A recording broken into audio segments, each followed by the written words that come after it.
Meskipun harga emas batangan hari ini merosot Rp6.000 per gram, namun secara keseluruhan tren kenaikan harga logam mulia di awal tahun 2026 menunjukkan progres yang cukup meroket. Lantas bagaimana prospek harga emas untuk 2026? Apakah rekor harga baru akan kembali tercipta?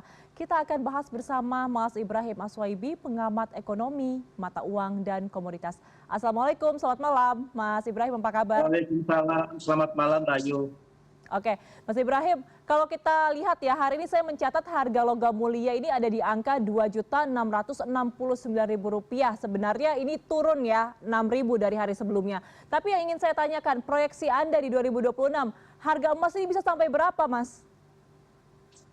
Ya, harga emas dunia, harga logam mulia di tahun 2026 saya prediksi itu kemungkinan besar di ini ya di 3.500.000-an. Wow. Ya ini cukup fantastis ya karena apa? Karena kondisi geopolitik ya hampir merata sekarang. Ya kemarin di Amerika Latin, kemudian Timur Tengah, ya kemudian di Eropa ada dua, yaitu di Denmark, ya Greenland, ya kemudian di Eropa sendiri antara Rusia dan Ukraina. Dan yang lebih menarik ini mungkin saya akan bahas secara geopolitiknya dulu, terutama adalah di Iran. Bagaimana kemarin terjadi demonstrasi besar-besaran ya akibat inflasi tinggi, kemudian mata uangnya mengalami pelemahan yang cukup signifikan, tapi ditunggangi ya oleh negara-negara asing, salah satunya adalah Amerika dan Israel.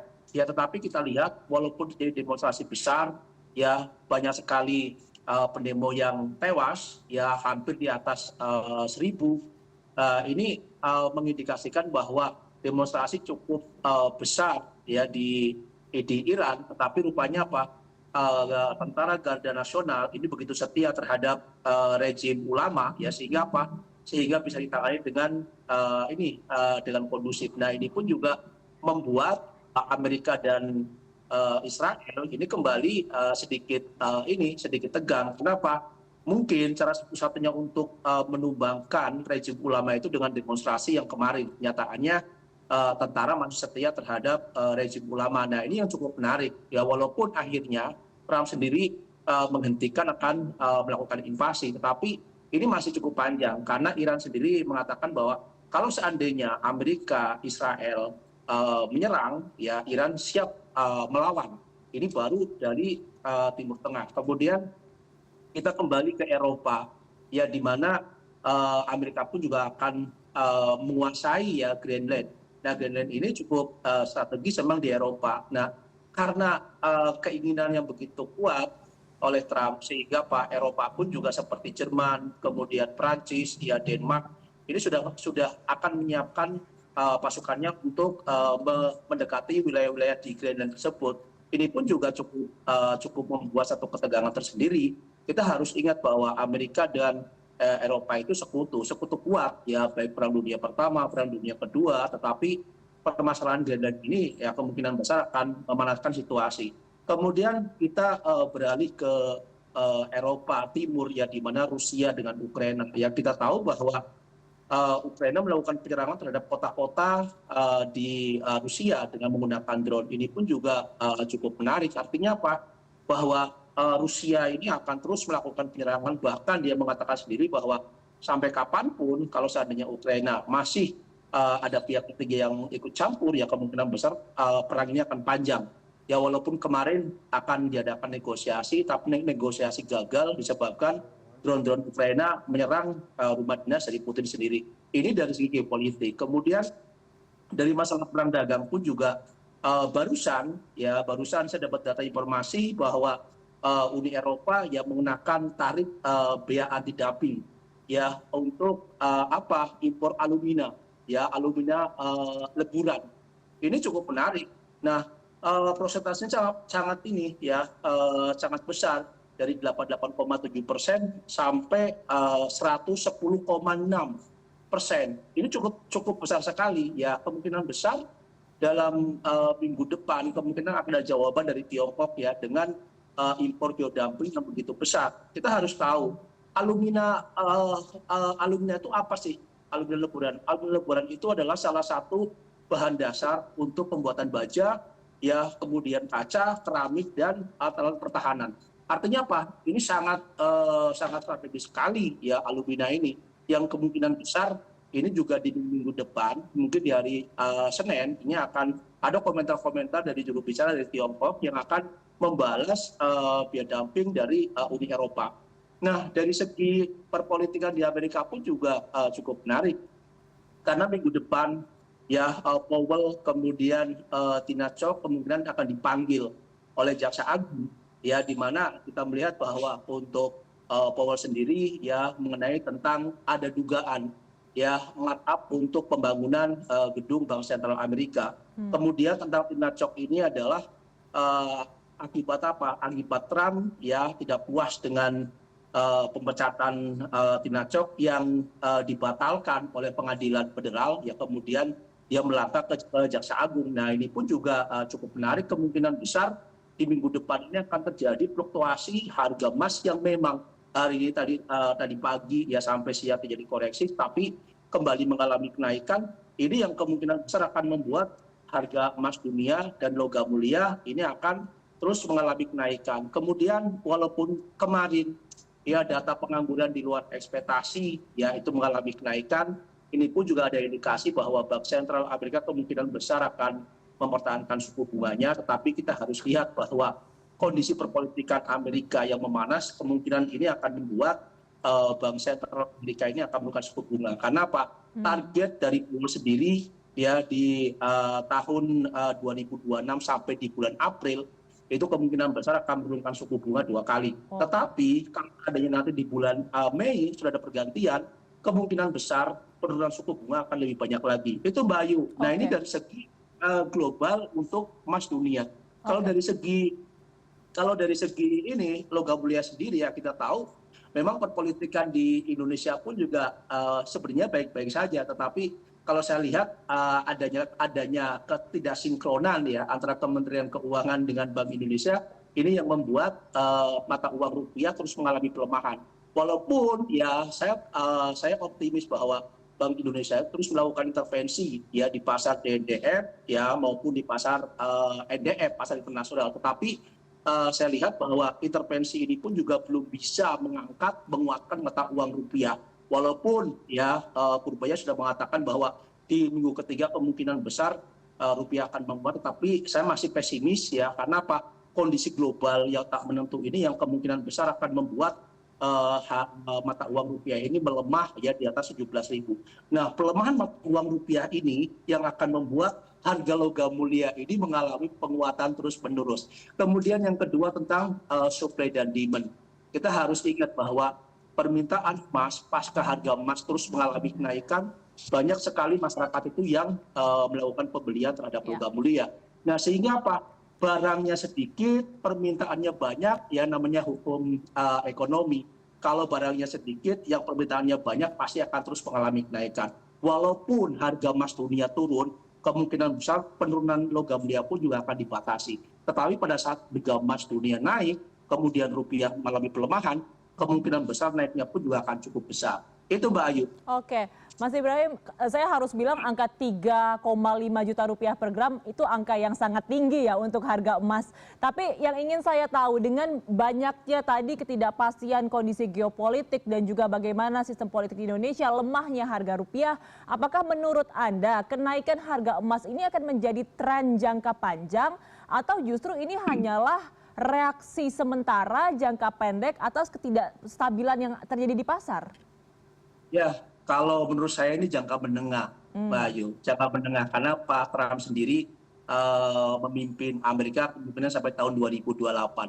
Ya, kita harus lihat bahwa di kuartal pertama nanti akan ada pemilu selah, ya di mana akan memilih anggota DPR.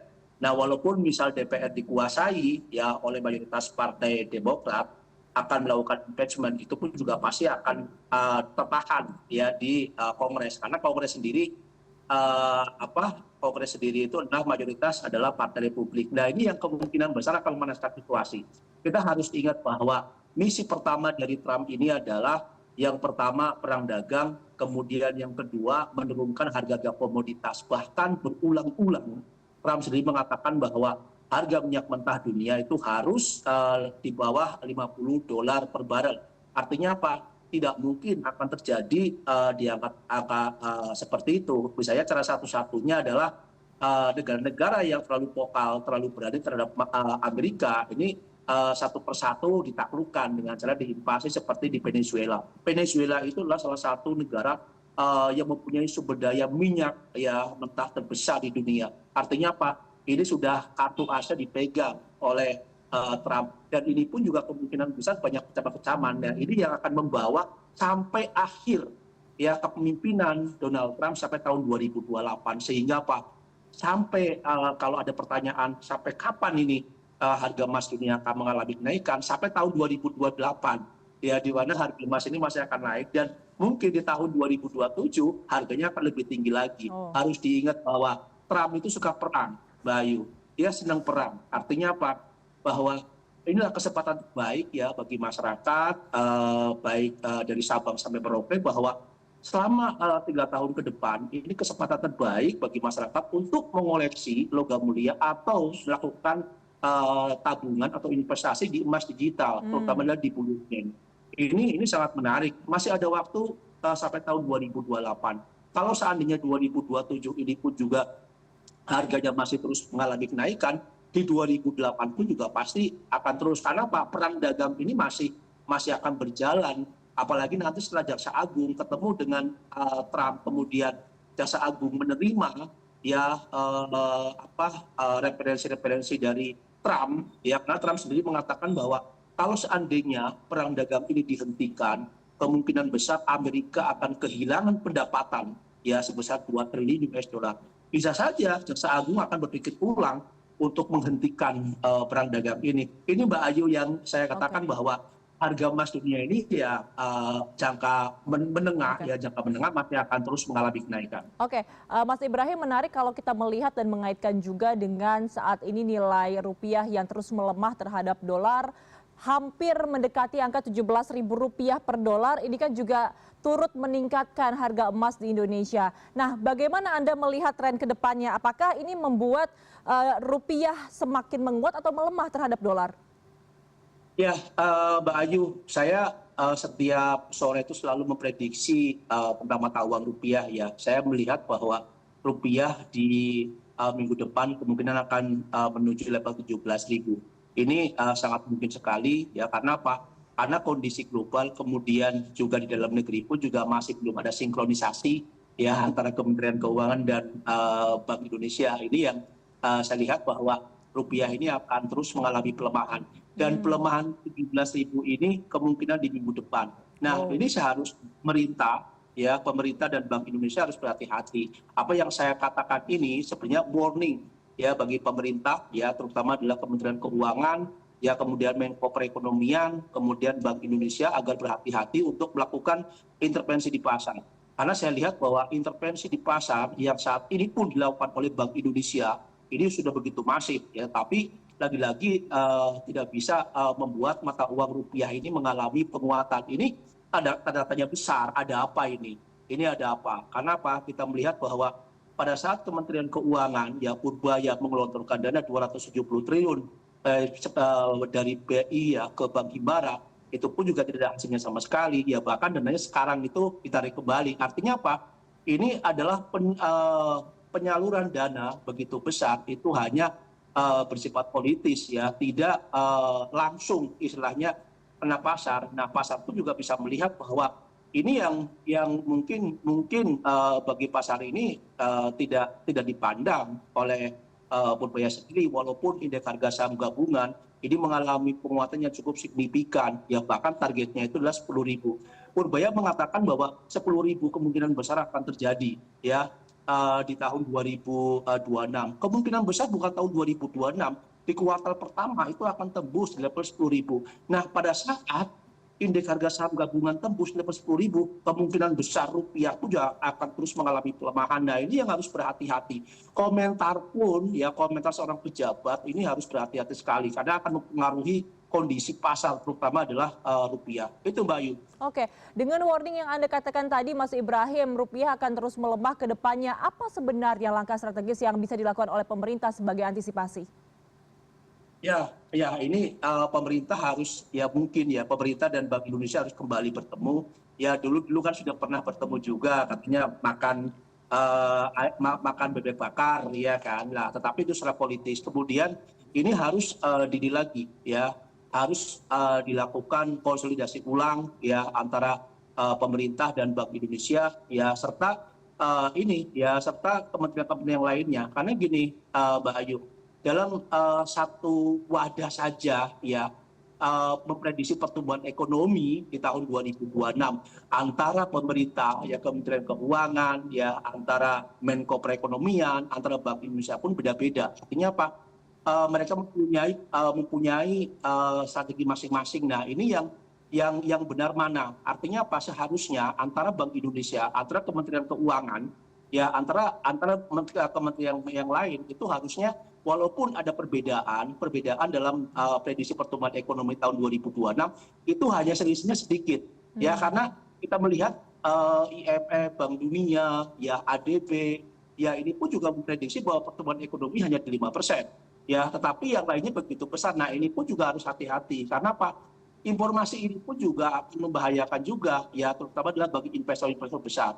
Kemudian yang kedua, ya pemerintah pun juga harus merangkul kembali ya para konglomerat yang kita tahu pada saat Pak Purbaya menggelontorkan dana 200 triliun ya ke Bank Himbara, dia sudah mewarning bahwa dana ini jangan dipakai oleh para konglomerat. Ya artinya apa? Ya ini ya sebenarnya harus hati-hati dalam memberikan satu statement. Karena apa? Yang bisa menggerakkan ya mata uang rupiah melemah menguat itu adalah para konglomerat. Itu Mbak Ayu. Oke, Mas Ibrahim, dengan melemahnya nilai rupiah ini kan mau tidak mau juga akan berpengaruh terhadap harga-harga kebutuhan bahan-bahan pokok di dalam negeri begitu ya. Menurut Anda, ketika emas ini dijadikan investasi, ini masih relevan sebagai instrumen lindung nilai bagi masyarakat tidak? Karena kan sekarang kebutuhan hidup semakin mahal, harga emas juga semakin naik, ini masih tetap relevan tidak?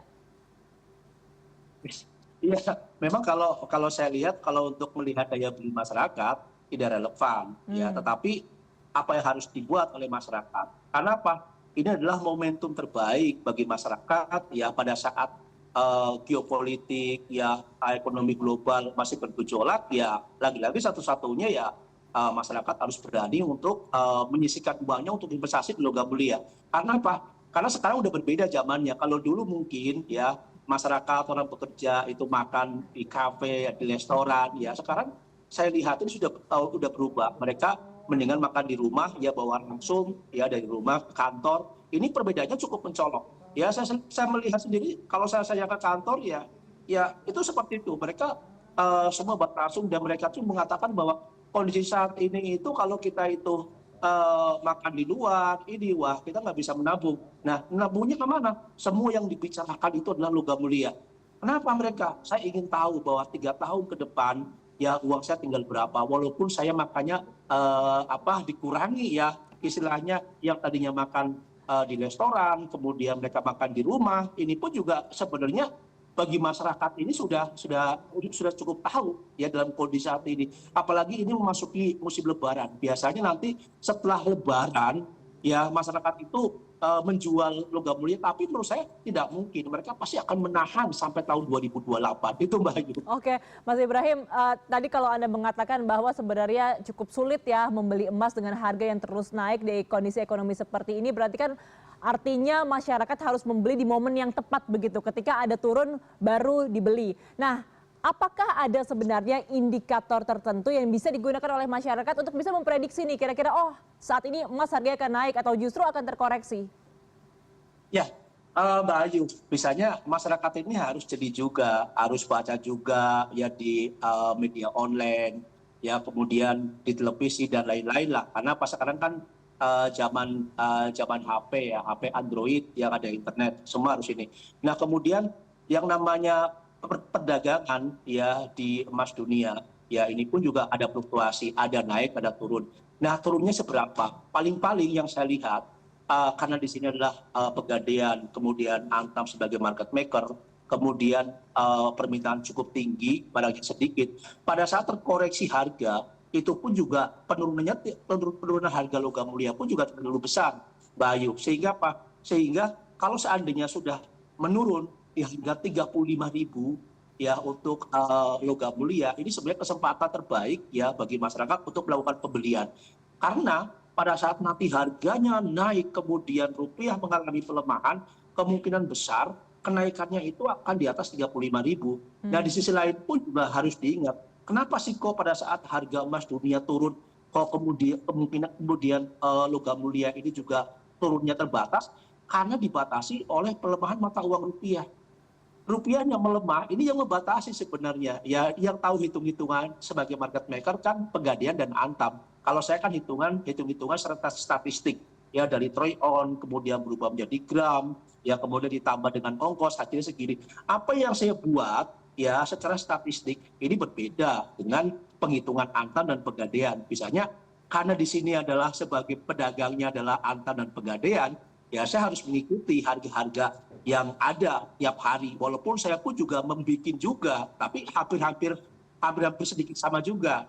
Cuma selisih cuma Rp5, Rp10, itu aja Mbak Ayu. Oke, jadi kita akan melihat ya apakah prediksi dari Mas Ibrahim di tahun 2026 ini mencapai 3,5 juta rupiah per gram betul atau tidak, dan seperti apa nanti kondisi geopolitik dunia akan mempengaruhi emas harganya, kita akan lihat bersama di tahun 2026 ini. Terima kasih banyak atas analisa Anda, Mas Ibrahim Aswaibi, pengamat ekonomi, mata uang dan komoditas. Selamat malam Mas, sehat selalu. Assalamualaikum. Terima kasih Mbak Ayu.